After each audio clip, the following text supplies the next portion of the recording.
boo xoolee Serigne Touba contexte bi mu fekk fii muy le contexte géographique wala nga ne le contexte historique et géopolitique domaine dimension boo ko mën a jëlee rek day contexte boo xamante ne boo ko leeralee dina tax nit ñi gën a comprendre ne moom dafa doon dundalaat l'islam dafa doon yaatal te it dafa résister.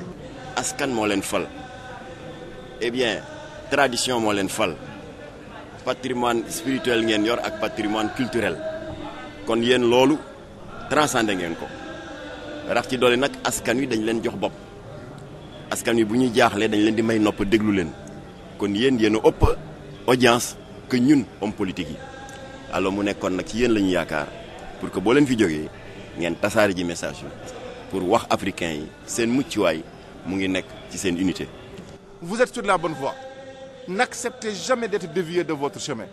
te bu leen ngeen ñaan ñun tamit yoon bi ñu tegu ñun tamit bu ñu seytaane këf ba ñu wàcc ko lii daal laa ne woon naa leen ko wax allahumma salli ala sayyidina Muhammad wa sallim. Les hadiths et tout ce qu'il a dit, tout cela revient parce qu'il dit qu'il nous a créés uniquement pour qu'on l'adore. Donc et à chaque communauté est fixé un terme. Nécessairement nous allons retourner à lui. Donc cette histoire doit tenir compte de ce retour inéluctable. Une fois donc ces problèmes méthodologiques posés, alors nous venons à la géographie de Cheikh Ahmadou Bamba. La géographie de Cheikh Ahmadou Bamba nécessairement se connecte à la mission du prophète Mohammed sallallahu alayhi wa sallam. Nous avions pris l'engagement de revenir ici chaque année et si possible à la veille du Magal. C'est ce que nous venons de faire. Je suis venu donc avec une forte délégation composée de plusieurs de mes collègues députés et d'une bonne partie du personnel de l'Assemblée, comme nous l'avions fait l'année dernière. Inch'Allah, nous reviendrons, s'il le faut, exprès avec nos collègues députés pour visiter l'exposition.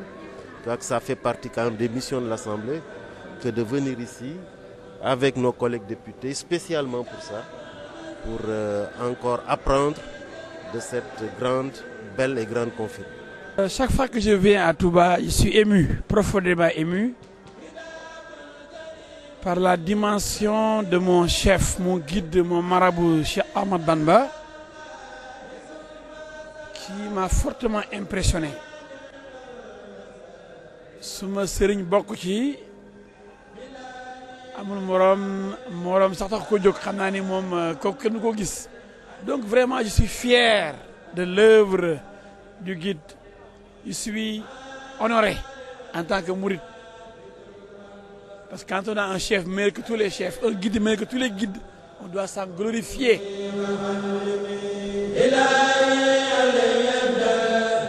Vraiment, je suis très content de ce premier pas majeur qui est fait dans la bonne direction. Parce que Seigne Touba est un patrimoine mondial. Malheureusement, les mourides, beaucoup de talibés mourides n'ont pas encore suffisamment conscience de ça. Pourtant, le Serigne l'écrit et il le dit. Mais nous le lisons et nous nous contentons de le lire. Or, il faut joindre l'action à la parole. Seigne Mourtada, à travers le monde, a propagé l'œuvre du Cheikh, l'image du Cheikh, le message du Cheikh sous différentes manières. Mais chaque talibé individuel a sa part de contribution à l'œuvre de diffusion vraiment de la pensée du Cheikh, de son action, à l'œuvre vraiment de propagation des valeurs du mouridisme. Talibé Serigne Touba daal moom toppandigal rek loolu lañ leen xamee Gàmbi tam ñu nangoo liggéey leen ñaxa daan seen doole di dundee lu leen lew parce que boo dégg nga ñaan nanguwul gémme ngi lekk xaraam la waaye li nga ñaxa dox ci sa ñax nga lekk ko li nga dox ci sa ñax nga yëkkati jox ko sa sëriñ lu mu la ñaanal mu nangu ci la barke ne loolu lañ leen xamee Gàmbi tam waaw.